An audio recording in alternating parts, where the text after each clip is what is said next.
Welcome to the Real Estate Espresso Podcast, your morning shot at what's new in the world of real estate investing. I'm your host, Victor Menasce. On today's show, we're talking about what's happening in real estate in China. You might be wondering how the Evergrande debacle happened. I've been to China and observed firsthand how commercial construction is broadly undertaken. And once you understand what I've seen firsthand, it's a little surprised there's issues. Housing developments in China happen as planned communities on a massive scale. They don't build a single building. They grab a piece of farmland and put up like 20 buildings all at once in a miniature city. These developments can house 20,000 or 30,000 people in a single project. You have to ask a simple question. Why would 30,000 people move right here? Is the construction of all these buildings enough of a reason for people to move here? On one of my visits to Shanghai, I witnessed the Jinmao Tower, which was completed in 1999. My visit at that time was in 2001.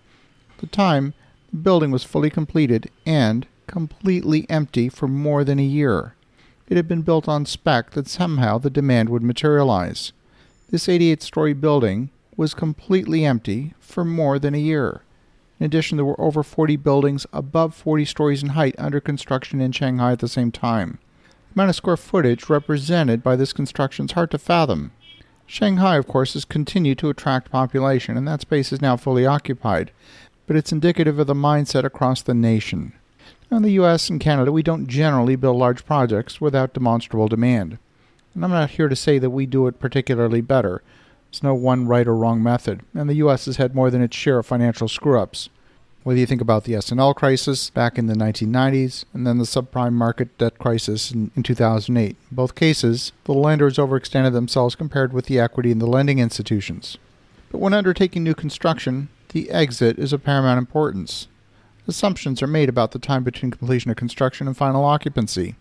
And if those timelines get extended, then the budgetary assumptions of debt service are no longer valid. And that's particularly dangerous when it comes to speculative construction.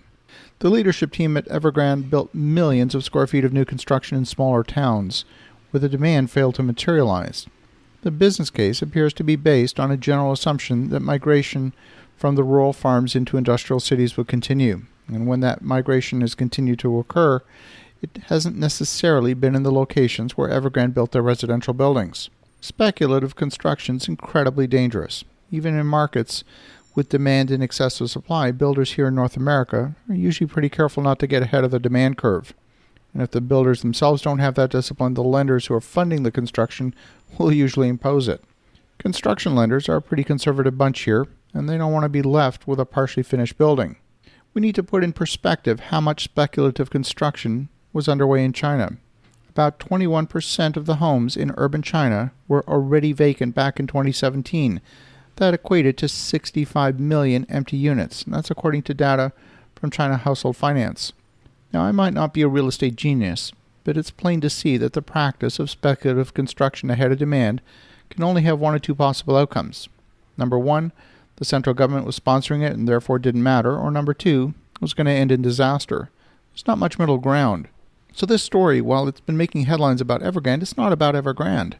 See, the local governments appear to have been behind a lot of the speculation. The land sales have been a huge source of revenue to the local governments, and they've often exceeded local tax revenues. The incentive to sell land to developers has been present for a little while. Cities like Beijing and Shanghai have a shortage of development land, and the central government has limited sale of land in those major centers. So Evergrande went into smaller centers where local governments were eager to sell land. Initially, sales of apartments appeared to be strong, but the problem is that these smaller towns are actually losing population. Demographic trends are important in China as well. Construction by itself is not enough of an economic driver to sustain an economy. Once the construction stops, what else is there? What else is happening in the local economy to bring jobs? So far, all of the headlines center on Evergrande, but it's not about Evergrande. They were operating in an environment that was considered to be normal in just the way things are done in China. Nobody bothered to ask the obvious question. Where are these residents going to come from? Even with more than 1 billion foreign population, 65 million vacant dwellings should be enough to cause some basic questions to be asked. I know the laws are different in China, but there's one irrefutable law, which I consider to be almost like a law of physics, and that's the law of supply and demand. Demographics show the problem the world over. We have smaller towns and cities in Western Europe with shrinking population. Japan's population is shrinking. There's now over 11 million empty dwellings in Japan. Russia's population is shrinking at a rate of about 700,000 a year, expected to drop by 20 million in the next 30 years. Here too, there's going to be a massive surplus of real estate. Now don't get me wrong, I'm not advocating that China should aim to grow its population. We humans are already taxing the planet with overpopulation. But demographics and the laws of supply and demand underpin everything in real estate. Ignore them at your peril. As you think about that, have an awesome rest of your day. Go make some great things happen. I'll talk to you again tomorrow.